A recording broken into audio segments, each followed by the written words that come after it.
Hello and welcome to the GMIHub online. Tonight, it's all about the bass. We're going to have a great conversation with some amazing musicians. We're going to talk about the bass guitar.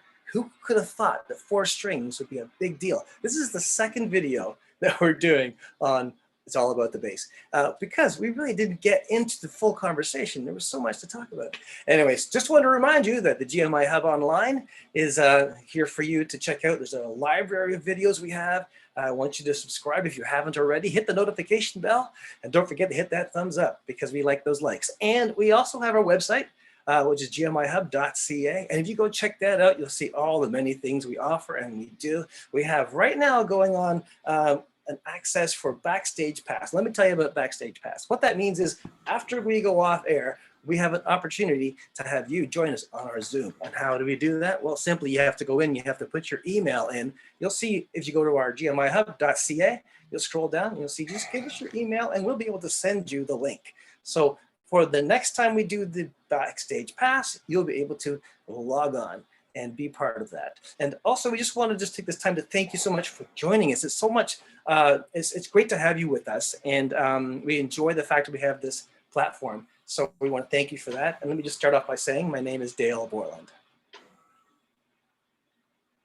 And I'm Cheryl Dewick. Welcome, everyone. So glad that you're able to join us. And as Dale mentioned, it's all about the bass today. And I'm so happy that we have 3 wonderful guys that are going to be here to just have this chat. I want you to grab, we're going to have a nice chat around the virtual table here. So grab your coffee, your snacks, and just plan to enjoy and maybe even participate in the conversation by putting your questions in the chat. But with us, we have all the way from Brampton, Ontario, we have Tim Ball, who is a bassist and a music director locally here in one of our local churches. Welcome, Tim. So glad you're here. Great to be here. I live in Toronto, but I work in Brampton. Oh, okay. I got it. We also, all the way from Alberta, we have Chris Byrne, who is a bassist, session and live bassist for the Roadhammers. Welcome, Chris. Welcome back. Oh, thank you. Thanks so much for having me, you guys. This is fantastic. Love having you. And all the way from, I want to say, Frankfurt, California. Is that right? Am I right? We have Franklin, Tennessee. Oh, okay. From Franklin, I almost had it. I'm totally wrong. You were only a couple thousand miles off. You're good. You're good, Cheryl. On a map, it's not that much, right?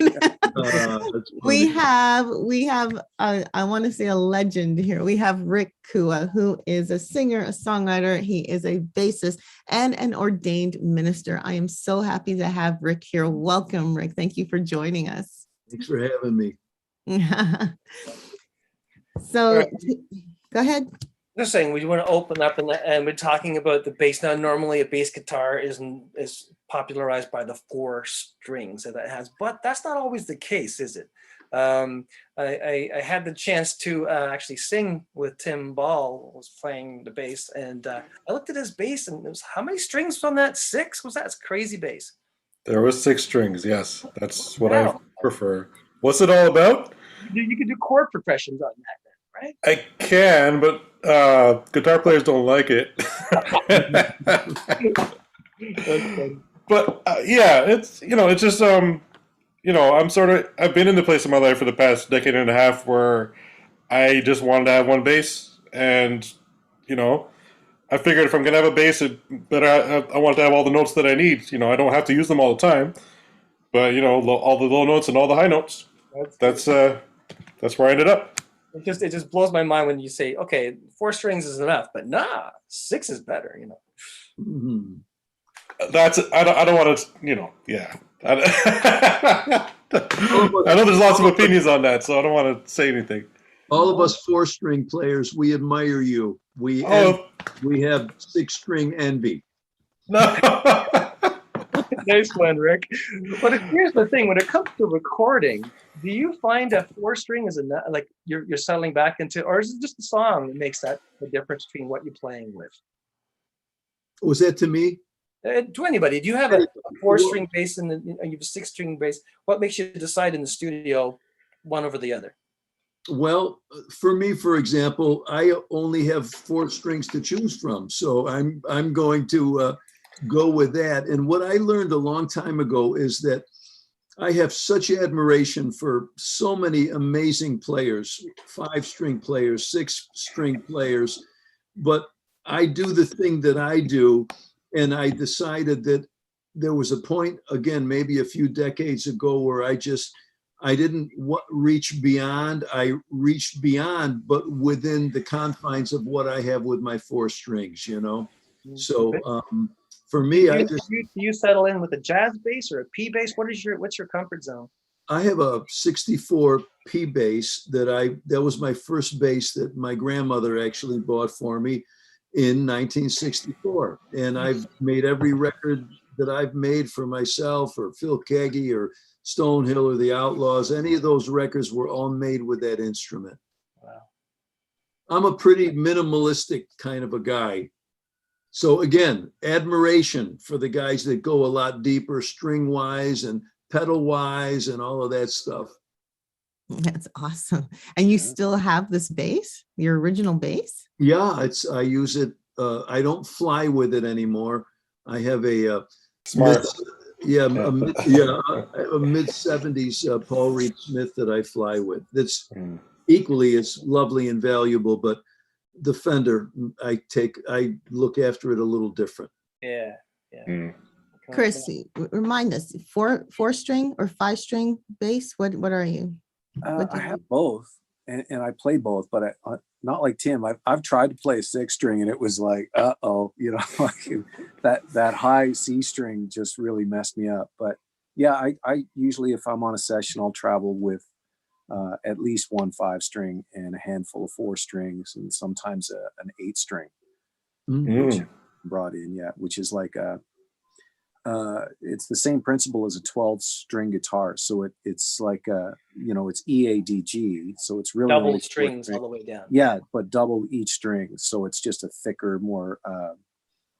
It's almost like a guitar and a bass playing in unison for each note that you strike. So now I've got string envy. Thanks. From 6 to 8. Way to go. Yeah. So I'm learning something. So these bass guitars they're not limited on 6. I thought last time 6 was the tallest or biggest number of strings, but there's 8 to 12. Is there such a thing as a double bass, like a bass with two arms to it, or whatever it's called? Oh yeah. I'm sure there is somewhere, not in my house, but I've seen 24 on one neck. Actually, there's this sort of ridiculous things. These guys, there's like 36 and whatever. They're like this wide. Yeah, but stick or something. In terms of realistically playing, I've seen 24, and that was like 3 strings per, like the 12-string thing, but like 3. Yeah. And I've heard of it. I have an 8-string as well, and every now and then I would tune it. I tune the octave string to a 5th, so it just got this crazy sound. But it was like, it's a little bit like driving a truck as opposed to a sports car, so but it was fun. And I got to say, the oddest guitar I ever saw, there was a band in New England. They were called the Blend, BLEND, the Blend. And their big finale is they had a guitar made. They had a left-handed guitar player and a right-handed player. And they had a guitar with their logo was in the middle. And it was 2 guitars going off to the sides. And of course, all the lights, all the smoke, the big encore, they came out with that thing. I thought they were going to break their backs with it, but they'd all just be playing that thing, the lefty and the righty. So it was kind wow. I guess you could have done that with a bass. That's right. Bass on one side, a guitar on the other. You have your whole show right there. Yeah, do a little of the big bottom type of thing. Oh yeah. Yeah. So I've never actually played one of those 8-string or 12-string basses. Do you have to play with a pick? Some guys will play them with fingers, but I play it with a pick. Yeah. And it depends, I guess, because it's like a thicker string and then the thinner string. Yeah. And I guess if you play with fingers, you're supposed to string them one way, and then if you play with a pick, you're supposed to string them the other way. So I think I see. Gotcha. Yep. so. Yeah, I don't know. It really doesn't make sense to me. I've never changed the strings on it. You know, I just Yeah, I love it. I hope I don't break one, because there's a lot involved with changing a string on one of those things. Yeah. Yeah. So the fat string is supposed to come first. That's the idea for the attack. The fat one is on top. The fat one's on the top. Yeah. So you were saying if you play with the finger, you're supposed to change it around. Does that mean you're supposed to hit the fat one first? That's the idea? I think so. I don't know, Rick. What do you think? Because Well, I just, you know, honestly, and Chris, it's great for me to hear that from you, because I never did hear it, and I played just with my fingers, and so, but I tried to hit it very quick, so nobody would know the difference. Yeah, but it sounds like when you play with the fingers, you're going from the bottom up, right? Because you would play from the bottom up. Sure. So yeah, you would have the high string below the top bass string. Yeah. Right? So if you're downstroking, you switch the strings, I guess. something Yeah, like well, that. that's a good. I would imagine that would make sense. I don't know if you would have to. I don't have it handy. It's buried in a closet over here someplace. But I don't know if the bridge would allow, because you know how sometimes the bridge would be a little thicker V for the string and a smaller one for the little one. Right. Yeah. That makes sense. Yeah. But that's a great concept, though, Chris. It totally makes sense. Yeah, I think I just read it somewhere, and like I've said, I've never changed the strings on the one that I have, and I just kind of make it work as is. I'm not even sure if I've strung it properly or not. Oh, I'm sure If I can get it, great. if I can get it in tune, that's a good day. Oh, I know. Oh my God. Yeah. All right, so let's talk a bit about your background. If you guys have an influence, a bass guitar influence from your background when you first maybe got started, or like who was your inspiration? Who wants to go first? Oh gosh. At first, I would say first real inspiration was Abraham Laboriel.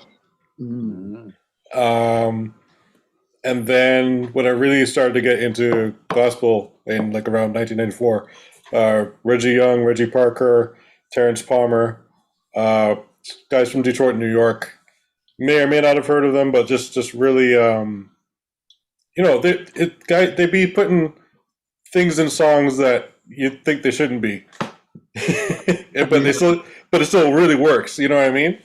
So like playing up here and playing up high and then playing low, it's very, very, it really intrigued me. So I would say those four to start would have been my main influences.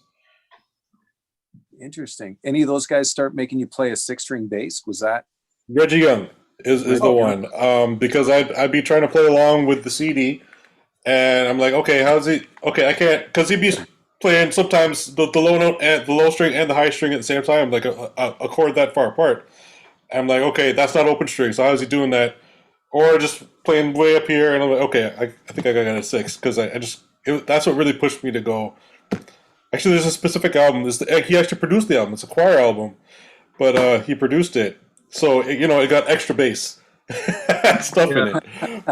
It was Bishop Eric McDaniel's, I can't remember the name of the album, but it really opened my mind to what could be done on a bass in a song. Wow. So, yeah. Very cool. That was it, yeah. What were your influences, Rick and Chris? Go ahead, Rick. All right. Well, for me, as a real young player, we had a band, and it was 3 guitars and a drummer, no bass player. So we're kids, we're 12, 13 years old. But we were so proud of ourselves, we named the band The Legends. We're 13 years old. So I was playing bass on a Goya guitar because we didn't have a bass player. And eventually that's what led me to get into the Fender bass. And some of the, other than the Beatles, Paul, I got to say Paul McCartney, but honestly, at that age, I was just more enthralled with the songs than I was who played what. And when I started really getting into the different players was Oscar Peterson's bass player Ray Brown was a big Oh. influence. I played a lot of bop, a lot of bebop in those days, and would study his playing quite a bit. And then some of the usual suspects, Stanley Clark, you know, the School Days record, and If This Bass Could Talk, just wonderful player. Jaco, of course, Jaco Pastorius. You know, I would sit down on my living room floor with my bass trying to do the harmonic thing that he would do. And of course, Pino Palladino, fretless bass, just great influences. And we all need that, don't we? We need people to look up to and learn from. And so that was it for me. Those were the guys that really inspired me to dig into my instrument a little more. Yeah, I can, pretty much almost verbatim say the list that you just said. I think when I was young, when I started getting into bass, it was Nathan Watts from Stevie, who plays with Stevie Wonder, who's been Stevie's MD since I think the early 70s. And he played on all those records. So when you hear Sir Duke and Master Blaster and all that, that's him, and he was a big one for me. Jaco, and I find that the influence actually changes as I got older. I mean, I was listening to a lot of rock players when I was young, to Billy Sheehan and Geddy Lee. And then I heard Mark King for the first time, brought me to Marcus Miller, and I got into that whole thing for a long time. And then, I don't know, I got into blues for about 10 or 15 years playing in clubs. And that was like a whole different kettle of fish, and learning how to play just a completely different approach to the instrument, and I only started playing a P bass 10 years ago.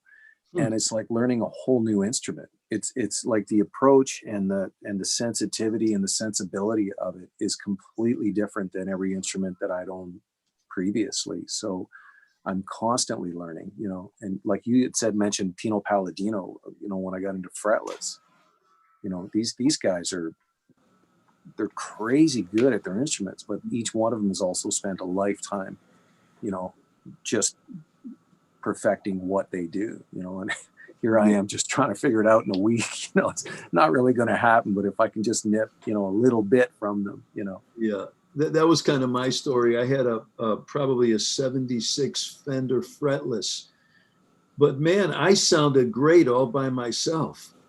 But when I started to play with the piano player and everybody else, I realized I got to use my ear a little bit more, right? You're so right. There was a bass player. I was at a wedding this week up in New Jersey. I had to officiate. And there was a guy, Bill, I think his name was Bill Crow. The guy was 92 years old. And he was playing with a little piano trio. And this guy played with some of the jazz greats for years. And I listened to that older fella on that upright, and his intonation was spot on, man. And you could tell he was really, not to use a cliche, but he was one with that instrument. That was his instrument. And it makes a difference when you just do that. There's some guys that we all know that they're just geniuses on a number of, they can play every one of them great. But to your point, Chris, I think it makes sense when you have really studied and done the one thing and just made a career out of doing that as best as you can. Amen. Yeah. Yeah. And there are some bassists out there like Tommy Sims, who's made a great career just being solid, And then you got the Bootsy Collins, which is all about the show. So, and to me, those two guys are opposite end of the spectrum but it's like much influence they would have over young artists today. Yeah, absolutely. You had mentioned Bootsy Collins, but it just put into mind a side note that there was this record I used to have called Life on Planet Groove by Maceo Parker. And Maceo played with James Brown's band for years. He was the saxophone player in that band. And I used to love the bass on that record. And for years, I only had the cassette tape and I didn't know who it was. And then I found out that it was the organ player, the Hammond player, who was playing with his feet. Wow. bass with Oh, his right, feet. the pedals, right. Yeah, pedals. So I was like, Yeah. well, I'm not getting one of those. I'll tell Yeah. you. Yeah. Oh, man. Carrying that Leslie speaker on you is not good. It's not good. Yeah. Yeah. Mhm. I'm going to jump in here real quick just to remind you, if you're just joining us right now, you're listening to a conversation about the bass. Today, it's all about the bass part two. And we have with us three fabulous bass players. We have Ric Cua, who I will say, I can officially say legend because that's what you called yourself at age 13. How about that? Now I can say well that. done. I feel Oh, good. That is funny stuff. Yeah, that's good. And we have Chris Byrne from the Roadhammers, and we have Tim Ball, who is a bassist and a music director, and we're talking about the bass. If you is this your first time checking us out on YouTube, you can definitely subscribe so you can learn more about what's going on with GMIHub, and also visit our website, gmihub.ca. And you can find out all about the different events and the different shows and the different panelists that we have on. Sign up for our newsletter and maybe even get your Backstage Pass. And we can tell you more about that later on. But back to this conversation about the bass. I am curious. When you play in general, and I don't know if this is a difference with your live or playing in studios, but in terms of placement of where you play on, okay, my feeble way, my layman way of saying it, the arm of the bass. The neck, yes, the neck. The neck of the bass. Okay, I said the wrong thing. The neck of the bass. Where do you generally like to play? Like, do you like to play, kind of in the middle, kind of at the end, kind of closer up? I don't know how to say it more than that. So how do you like to play? All right. So you're talking about placement of the hand when you're Yes. playing the strings? Yeah. Is there a preference? Well, I try to put my hand where the right notes are. It's really, Ah, that's Yeah. Okay. that's a tough job, man. Let me that's good. Okay, that's your left hand. So what about your right hand placement? What's Um, going on with that? Well, with right hand, yeah, I mean it's all over the place.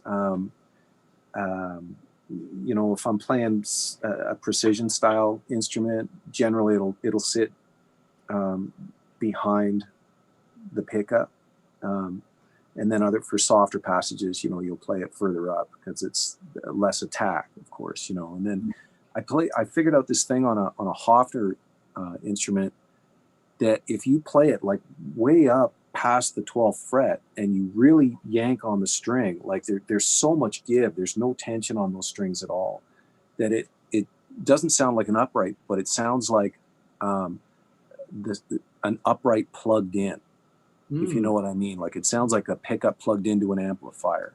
It's uncanny how much it sounds like it. It's really neat.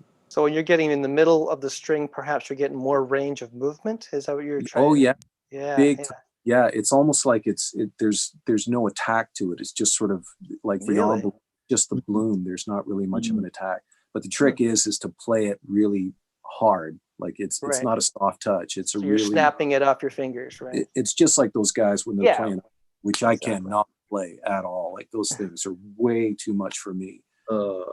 Agreed. I'm in that same boat. But yeah. I would say depends on the song because it's right hand. It's all different sounds, right? So for the most part, in a two pickup system, like I have, and the neck is over here, I play over the bridge pickup mostly. But that changes.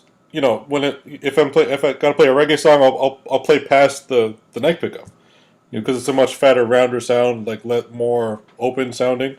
And I might even on the left hand play up near the 12th fret, but on the low strings, because that's like the fattest sound possible. It may be higher notes, but it's still really fat. So if I'm playing a ska tune, I'll play up there. But for the most part, contemporary stuff, I'll play over the bridge and hand over here. Yeah. Hearing you, Tim and Chris, it makes me maybe want to experiment a little more, because I pretty much on my P bass, I rest my thumb on the P bass pickup, and that's kind of where I live most of the time. And you know what they say about the left hand is that all the money's on the first 5 frets. So, you know, I'll lay down there a lot, but then you gotta move. You've got to move and go places. And so it really does depend on the song. And I would say also, you know, Cheryl and Dale, it's really what type of player we have become, or any bass player out there has become. You've studied a lot of players that you admire, and we usually take a little from everybody, but then we land in a place that we can really own and feel comfortable with. And so I think the sky's the limit. You know, you can play anywhere on that arm you want to, Cheryl, you know, low, high, in between, whatever. But I wanted to ask you, Chris, when you were talking about playing, I'm thinking you mean close to the neck. Are you on top of the neck, or you're just off the end of it? Generally, I'm just off the end of it. Yeah. Okay. Just because when you start, you know, trying to get any kind of attack over the fretboard, you know, then it becomes a super light touch. You can still do it.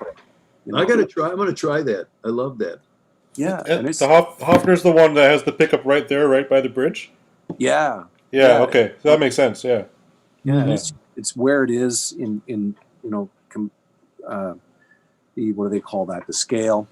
Of the string, like just where it is. It just happens to pick up this harmonic kind of weirdness, you know. That's cool. And all like I find that playing on it's unconscious. You know what I mean? Like after you've learned how to, it's not like, oh, I got to play a softer part, I'm going to move my hand. It's just, you just know, like it just becomes a thing that you do. I think you just go there. Yeah. I do that a lot with my thumb. I normally play just with a couple fingers. I used to play when I was a little younger. I'd use more fingers just because I thought I needed to. But now I'm down to 2, and most of the time maybe even 1. Yeah. But I'll switch to my thumb a lot on softer tunes, and I love the feel. I love the way that works and the way that feels. So yeah. But you can also rest your thumb on the string too as you're playing to kind of mute it as well. Yeah, and well, a lot of times if I'm resting on the pickup, that'll be for, like, you know, the E string. But sometimes when I'm on those higher strings, my thumb is moving over. You know, and now I'll rest it on the E string or the A string. You know, just I think we started on that conversation the last time we were having this chat. I can't remember. Tim, does your thumb float when you're playing on a 6 string? Yeah. No, I can't. No. I do most of my muting on my left hand. Yeah. Because I started learning everything with acoustic guitar. So, you know, that feeling of bar chords. Yeah. That's sort of how I keep all the strings quiet. I just rest my index finger across all the strings and do my, you know, whatever notes right past that. And then when I have to use my index finger, I just push it down and bring it back up. That's sort of my 6-string muting system. I can't do the floating thumb thing. I can't. Yeah. I tried to get into it, you know. But I can't do it. I'm like, how do you do that? You know. Yeah, I've heard of guys that learned it and then still hate it, so they just end up switching back, and you know. That's great. Learned it and still hate it. Yeah. You know, the other thing I found too is that a lot of times we do things now at this point in life for all of us. You know, we do things that are instinctive. So if somebody says, "Hey, what do you do when you do whatever?" It's like I have to really think about it, because it just happens. You know what I mean? Like a lot of times I'll mute by lifting my left finger wherever I am on the fret. I'll lift it off the string for a minute. Dun, dun, dun, dun, dun. You know, when I'm playing on the upbeat, like instead of straight 8th notes, I'll just lift it and give it a little mute, and it drives it a little more. It seems to, anyway. Interesting. Yeah. Now, I'd like to maybe talk a bit about gear. if we could do that. Cheryl, are you okay to move on? All right, I'm good. So, I'm enjoying this conversation. Now, I just want the rhythm guitarists to know that the bass and drums are the rhythm section. just in case you didn't know. All right. Okay, so let's talking about gear.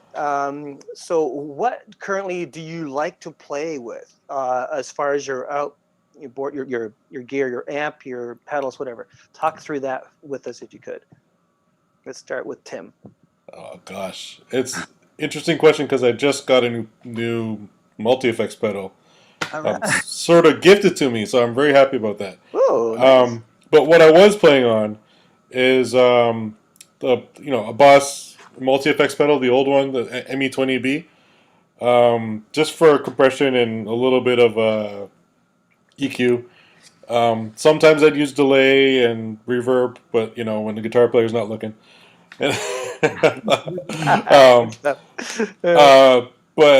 I would run that to I have a Warwick Lwa 1000 amp, which is like, well, they stopped making it, but it's like a 1,000-watt digital amp. But What it year has is that, Tim? What year is your Warwick? Oh gosh, when did I get it? 70? 74, sorry. No, it's new. The LWA, it's a digital power amp. But they stopped making it. I guess it didn't sell. A digital power amp with an analog preamp. Yeah. Right, so I still get that nice warmth and everything. So yeah, that was for a while. That's what I was doing. But I just got a Helix gifted to me, so like a Helix LT. So I'm very happy about it. And so Christmas came early for you. I know, eh? I have a guitar player friend. And he had the LT and he wanted the bigger one, so he went and got the bigger one. And said, "Here, take." I was like, okay, sure. I just spent all last night really just trying to replicate the tone that I had on the other gear, right? So I could have it all in one box, and I think I got it really close, and then just started to improve actually. Just bump a few frequencies so I don't have to play as hard. You know what I mean? So, that's so that's what I got now. Nice. Yeah. Very cool. How about you, Chris? Let's move on. Yeah.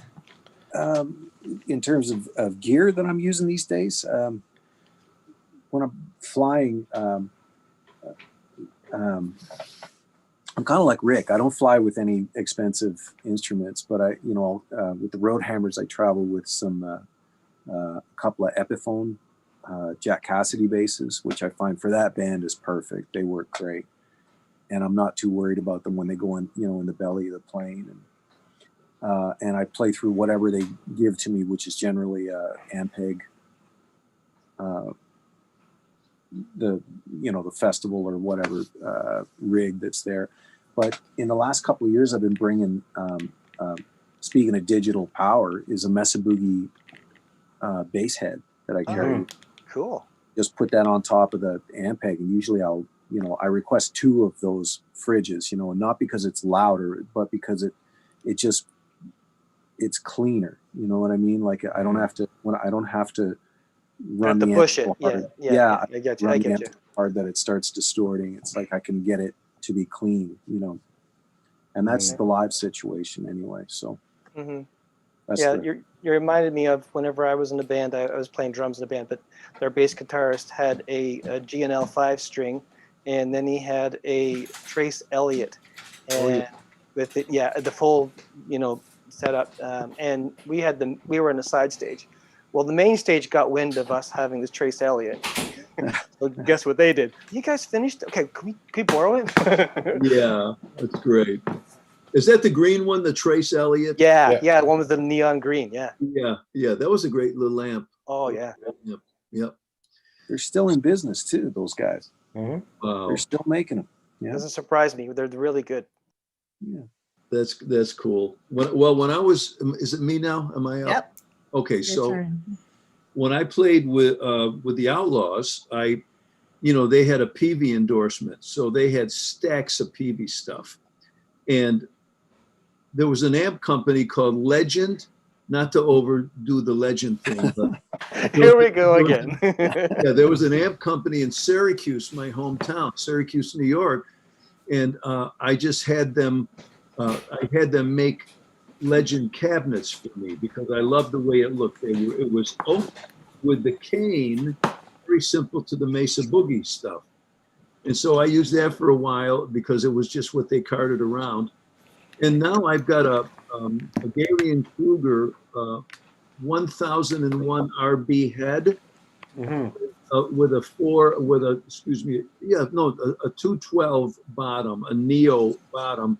The thing without, guys, reality is some of that heavy stuff, like, Chris, like the SVT, whether it's the 410s or the 810s, I can't do it anymore. So I want the Neo cabinet. I can just lift right up.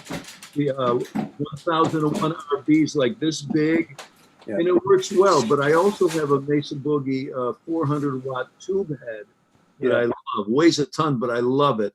With a little Mesa Boogie 210 wedge. So, and as I might have said offline to some of you guys earlier, for me, it's the bass, the chord, and the amp. I think the only pedal, years ago, I was in some funk bands in the 70s in Syracuse, and I'm trying to think of the brand. It was a talk box. Heil made it. Where you put the little tube in your mouth. Yeah. Oh, yeah. Oh, that was so much fun. Everybody thought that was the greatest thing. I think it cost me $140 back in 1971, but wow. I used that for a minute. And then I used like an octaver because I love the sound when you get that lower octave, especially with a 4-string, not having that 5th string or even, the low B to work with. So that was it. And again, the bass is my main axe is, I play in church in rotation on the worship team, and I use my Fender for that, and the Paul Reed Smith if I'm traveling. And I don't have a lot of instruments. I have a few others. I have a Washburn AB20 that I love with black nylon D'Addario strings, and it sounds great, and it feels it just feels good. And I also have to say that string-wise, for 40 years, I played Roto Sound steel strings exclusively. And of course, had to get new frets every now and then. But I eventually changed to D'Addario nickel. And I love them. It's easier on the touch, and it still has a nice top end, but it's a much more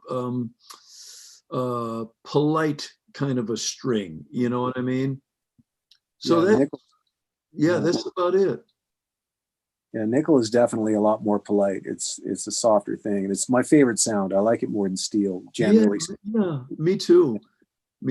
I remember I got the Roto Sound company years ago. They sent me. I got an endorsement with them, and they sent listen, I don't change my strings. I'm telling you, my strings will be on there for years, and they still sound good. But I mean, they gave me like 60 sets of strings. I'm thinking that was like a lifetime of strings. So I'm thinking, man, I would feel almost sinful if I had to go buy strings because I got all these Roto Sounds to use. So I came late to the party with the D'Addario. Yeah. We keep going back to the strings. I know we asked this in the last conversation, but I'm curious, Rick, because this will be a new question for you, but type of strings preference for you. Is it, great. I don't know if I can say it right. Flat, round, is that the right way to say it? Yeah, flat wounds and round wounds. Yeah. Awesome. I finally got something right. Oh, you're doing great over there. Excellent. For me, it depends on the instrument.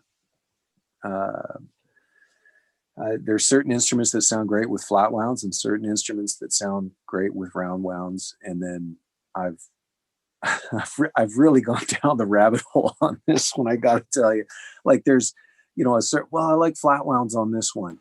But I want to try a different kind of flat wounds or a different gauge of flat wounds, a different brand, and I searched for years, and so I've just, on each guitar, they all have different brands and different gauges of strings. And that's just, I don't think that's me being kind of fickle. That's just, the instrument's got to speak with a certain kind of string. And And that's what I found, you know.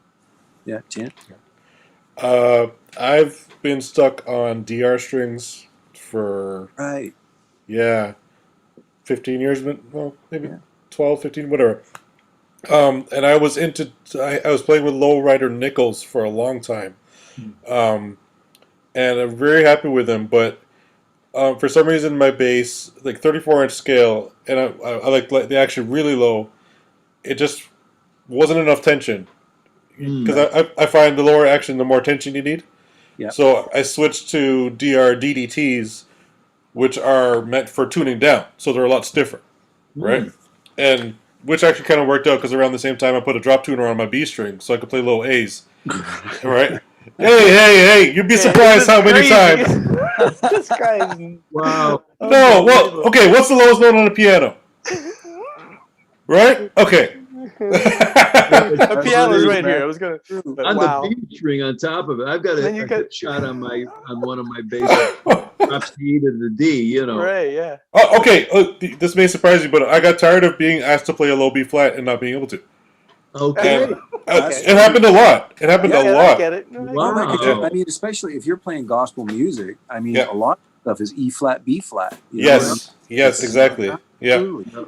So, but now back to the string. I really wish DR would release a nickel version of the DDTs, because I still find I'm trying to scoop out those harsh high mids, right? Like, Yeah. Okay. which is DR, you heard that? It's right here. It's on YouTube. make it, man. Come on, Make it DR. Come on. Yeah. So that's where I'm at. I'm still on the DDTs, except for the C string because they don't make them in 6-string sets. So I'm using a light gauge G string high B, DR high B. Okay. Yeah. Very cool. Okay. I'm making notes, guys. Just so you know, I'm making notes. DRDDT, ME20B. I mean, I don't know. I'll be lying in bed tonight, you know, Googling everything. That's another rabbit hole, man. That's awesome. Okay, so there is a question about explaining the difference in the sound of string. So for someone like myself, if I'm not a bass player right now, but if I decide I wanted to pick one up and I'm introduced to a flat versus round, or someone asks me what's the preference, what's the difference in the sounds? What is one easier to play than the other? Is one softer? Like, help me understand a little Depends bit on more. what you're going for. I wouldn't recommend trying to slap a flat wound, even though it's even though it's probably possible, but it's a lot harder to get that Marcus Miller type sound that you're probably looking for. Yeah, you'll never get it on a flat wound. But, Yeah. but it has been done, of course. Like Oh you yeah. said. But yeah, it's, you know, I find that flat wounds they're a lot easier on the hands than round wounds, especially roto sounds. Man, I tried a set of those once. I'm not going back. No way. Oh, Yeah, but flat wounds, they're not as rough on the fingers, so they don't cause as many problems on your fingertips as round wounds can be. Yeah. Mm-hmm. And they sound a little softer too, to my ear. I think it would be important to, if you were going to pick up the bass, Cheryl, and want to learn how to play it, to be as comfortable as you can at first, especially so that you stay enthusiastic about it, you know? And so I would agree, definitely not a steel string. Maybe a nice nickel would be good. I don't know if you have to go to flat wound. I mean, you could, but I think you might enjoy the sound a little more because those nickels, what are they? I mean, that's kind of a round wound string, or is it? Well, what's the round wound string where the top, the peak is kind of Half Semi-flats, or half rounds. What do they call them? Half rounds? Is that what they call them? half wounds, semi flats. Tim just said. Yeah, I was just about to ask about that. Have you guys ever tried those? I guess not. If you're asking, I don't think so. I've been sort of interested in those, but they're not very common. Yeah, I think I did, and it's just sort of you lose the string noise, I guess they call it. Your slide, like a lot of that to go away. So I don't know. Sometimes that slide can be part of the sound, but you know. Yeah. All right, so I think we talked a little bit on your amplifiers, but when you were talking about live, that makes sense to have a nice, you know, 210s or something to help feel the sound. This feels really important.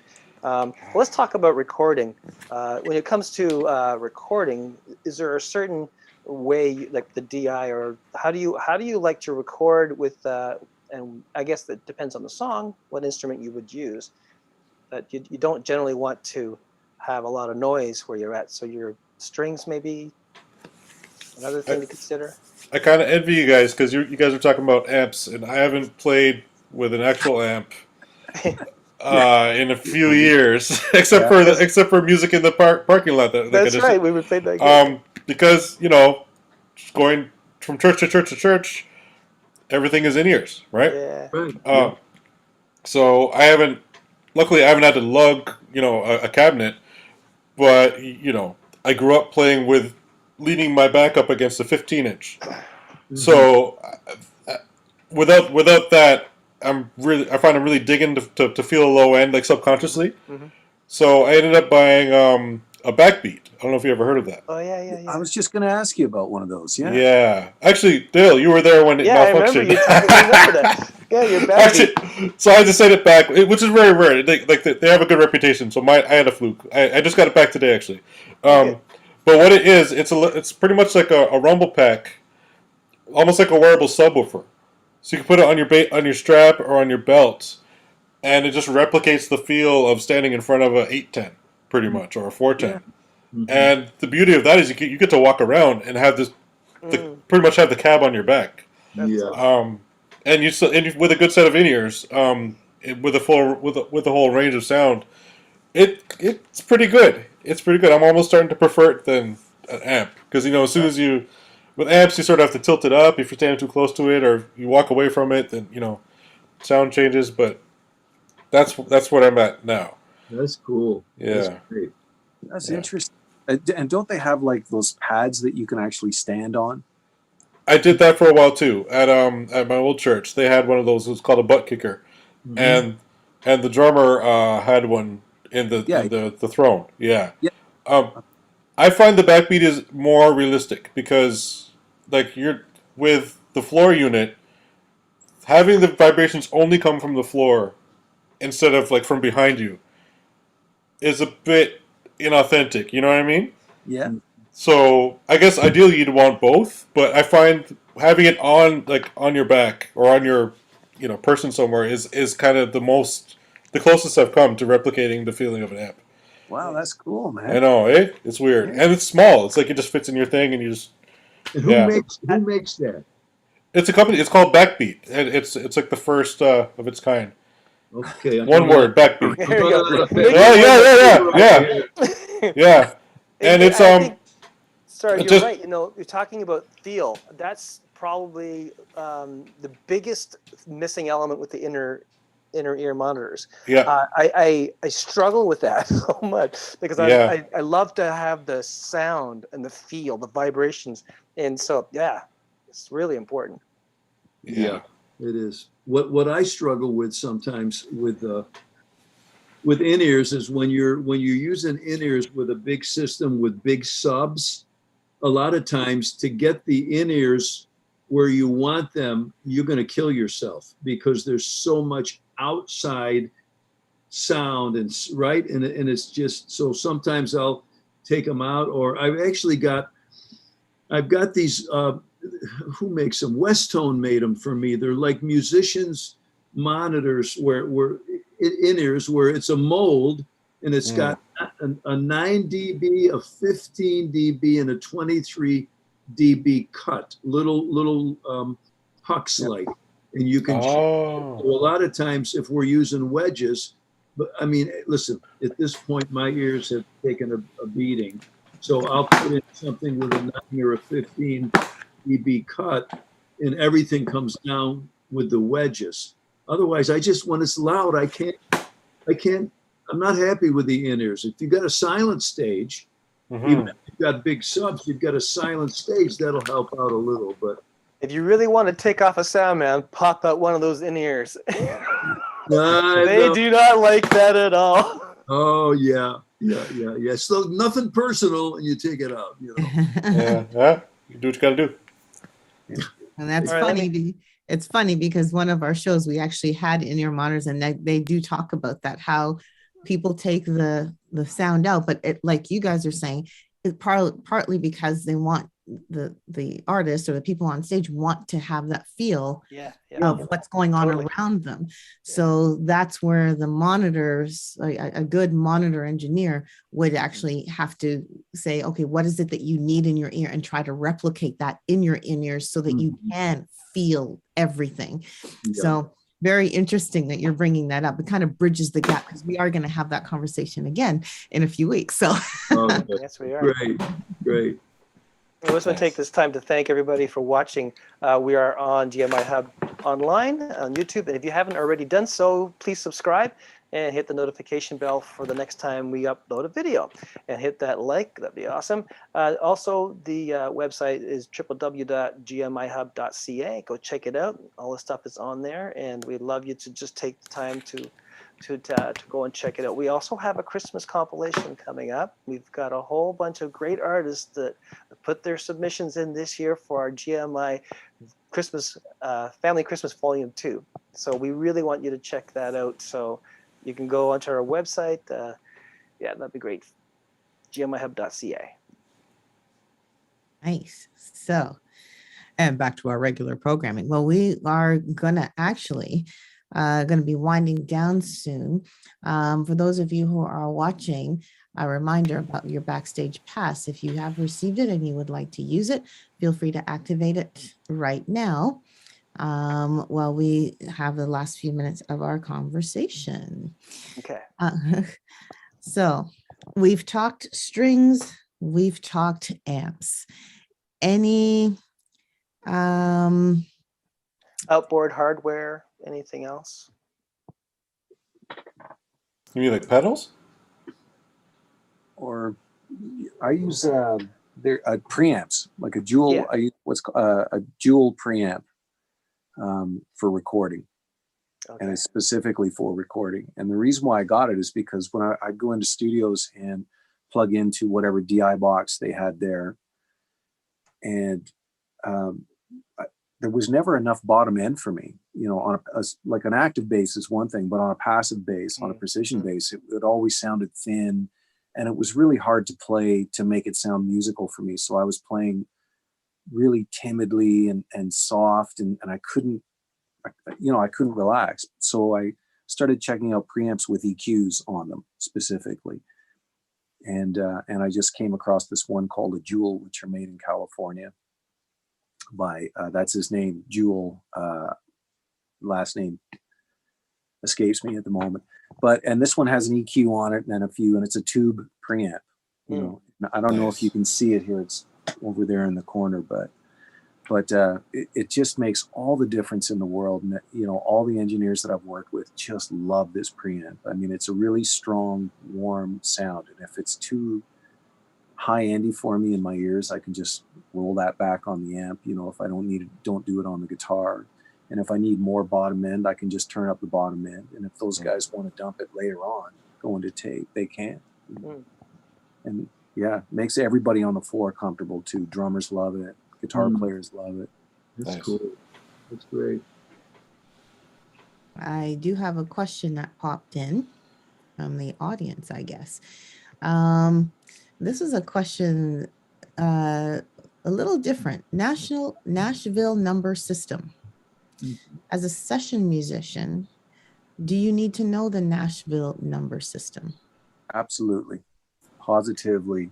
Absolutely. Yeah. That's it's a great skill to have in general. And what do they call it? Music. It was transcribing for hillbillies or something like that. Someone made a joke about it, where it's all it is just the numbers of you know, the key of the song that you're in. And so there's nothing, you don't have to go to school for it or anything. It's a pretty straight ahead, simple thing. Yeah. But yeah, it makes doing a session so much easier. Yeah. I think. Oh, go ahead, Tim. I find like it's so simple. It's more about knowing your instrument than knowing the system. Yeah. right? And So being able- if you're in the key of G, you have to know where the 3 is. 3 is the B. You know what I mean? Like, Yeah. it's much more about that. Yeah. Yeah. And having to play with other people too. You know what I mean? It's like Yes. you are out, you know, it's not just the letter on the page, it's you creating something with the other people that you're working with, right? And you Yeah. have to, you got to come up big every time. So Yeah. Yeah. Absolutely. It takes a minute. I mean, I grew up playing letters, you know, that's just the way it is. But in Nashville, it's all numbers. And, you know, you'll have a guy on the stage and just throwing out hand signals, you know, 4, go back to the 1, you know, 6 minor. It's usually the 6 minor, you know, in the music we play. This book right here for anybody, especially whoever is interested, Chaz Williams wrote this. This is the Bible of the Nashville number system. It's a great book, and it lines it out, just explains all kinds of stuff to you, and it shows you the way the charts are written. Like if you're doing a session, everybody has a different style. But it's a book that costs probably about, what does it cost? $20, maybe $25. The Nashville number system, Chaz Williams, and you won't be sorry to pick this one up right here. It'll make it nice and easy for you. It's really convenient that it was on your desk, eh? Just, It was right, it's right no, I there. did it on my lap. I got my bookshelf right over here. Okay. And that we have another question about a shoebox full of 20s. Yes. Just happen to have one. Yes, and just for those of you Rabbit. who are paying attention, my shoebox is empty, so you know, Ric Cua, however you want to do it. Maybe we could touch on something before we end up about recording or producing. Maybe not all of you are involved in that side of things, but talk me through a little bit what your understanding of production and the influence of that when it comes to playing your bass. Oh, big time, yeah. Because I don't know why. I just wanted to start recording simple demos and just acoustic guitar and vocal at home, and it just grew and grew from there. And I had a rack full of gear and all kinds of computers, and I eventually sold all that and started working in the box. But in doing that, I mean, it took me years. I always figured I was, you know, pretty good at keeping time with a drummer, but when you're listening back to it, you know, for years, again and again, thousands and thousands and thousands of times, you really start to hear stuff in your playing that you never heard before. So, you know, and when I'm editing my own bass tracks too, I can, you know, you can see, you know, if I need compression, if I need to relax, or if I need to kind of speed up because everyone's ahead of me.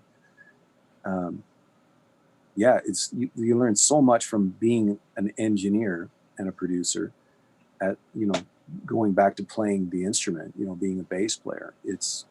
I know exactly what a guy's going to need from me by the, you know, when he asks me to come in and play on a session. I know what he wants from me. And yeah, it makes it a lot easier to give that to someone. Yeah. So it's like a tool set, right? You have something that can help you not only with recording, but also to understand other musicians and what they're doing. Yeah. You know, in different sections of the song, you're playing different things. I mean, it's anyone who's ever played music would know how to do it, quite frankly. It's just that, I don't know, for me and myself, my own playing is the only one I can really speak for. And that is from having listened to thousands of hours of bad playing and not so bad playing, to be able to kind of figure out, you know, where my strengths are, my weaknesses, what works and what doesn't in different situations, you know. Mm-hmm. And I'm not sure I'll ever quite figure that out, but I am going to keep trying. But your understanding of production actually influences your ability on the bass. Yeah, you know, if I just sent a track today to some friends of mine, and you know, when they asked me to play on the track, and I told them what I would do is I'd give them 5 tracks, 5 passes. So one is like the dead simple, you know, either quarter notes or whole notes, very simple. And the next one will have, you know, a little bit of a change to it. Maybe in the chorus, it gets a little busier, or it's a little more staccato. whatever. So each pass that goes by will have something different about it, and then one pass will be a little more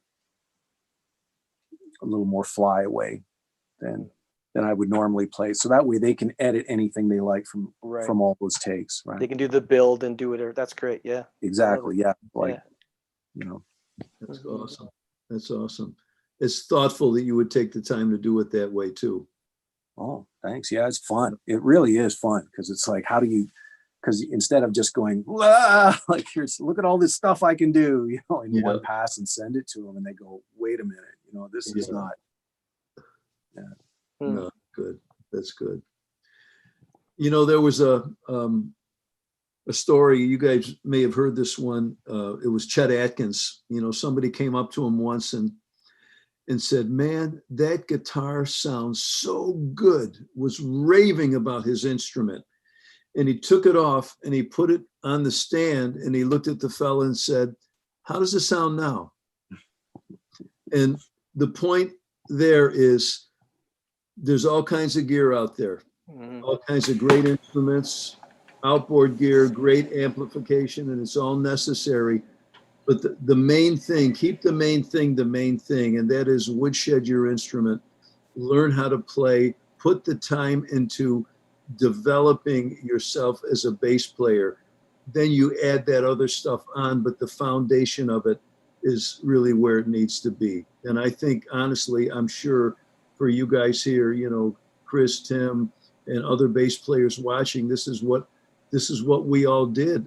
Some of us, it took a while because we were just doing it for reasons other than developing our skill. We just liked being in a band or made a few bucks, whatever, but do it for the right reasons.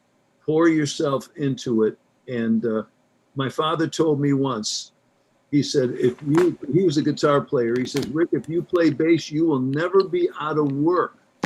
But my mother immediately looked at me and said, yeah, but you'll be no fun at parties. So just a little tidbit for you. Oh, really? I love that. I want to end with that because that was a nugget right there that I think that I just think that's absolutely just the nail on the head type of thing. And thank you guys so much for spending this time with Cheryl and I and the GMIHub family as we're all in this journey together. And we've been through the last 18 months of a pretty chaotic situation, not being able to play and doing all this silliness. So we just want to prayerfully consider you guys and just want to say thank you so much for being with us today. Pleasure. Yes, Thank I echo that, and I thank all of you who have joined us to watch this or to kind of listen in on this conversation about the bass. It's a little virtual round table. I hope you learned a lot about this. And I hope, again, as we said previously, that you would check out all the other videos that are on our YouTube channel, GMIHub online. And I also hope that you'll go to our website, gmihub.ca, and check out all the different things that we are working on right now between our Christmas compilation, which is going to be released October the 29th. Don't miss out on that. We have some friends from all across Canada that are basically going to have their songs featured on that album. So we want you to get your copy of that. And also any other events that we're going to be doing, we will also advertise on that website as well. Please feel free to sign up for the GMIHub community so you can get your backstage passes on our upcoming GMIHub online. But for now, I just want you to remember that GMIHub is here to encourage unity, community, mentorship, and talent growth within the gospel Christian music industry. We want you to be part of that community too. And we will be back not next week because it is Thanksgiving. We're taking a break for Thanksgiving, but we will be back the following week with, what week is that? I gotta think of the date now. Just one second. That is the 18th. We are gonna be back with In Ears. We're gonna be talking about Yes, we are back at Studio Talk. You'll have Daryl back online, and we are going to have our three panelists that we had before. KT from Bethel Church out in California. We're going to have, I need to have these names in front of me. We are going to also have our I blanked out. But anyway, we're going to have Studio Talk that's going to be back, and it's going to be a great conversation about the mindset behind, or the game behind, Yes. with the monitor mix, as well as with the artists on hand. So we may have some surprise artist guests as well. Don't know who they are yet, but we're going to have our guys come back and share with us about the game, the mind games, the mind game related to that. So we look forward to having them all back again, and we look forward to having you back in a couple of weeks. So with all that being said, we want to say thank you for joining us. And for those of you, again, that are on the waiting room, we will be letting you in shortly for your backstage, to activate your backstage pass. Well, we will be back next week. So thanks for joining us, or not next week, 2 weeks from now. So God bless, and we'll see you.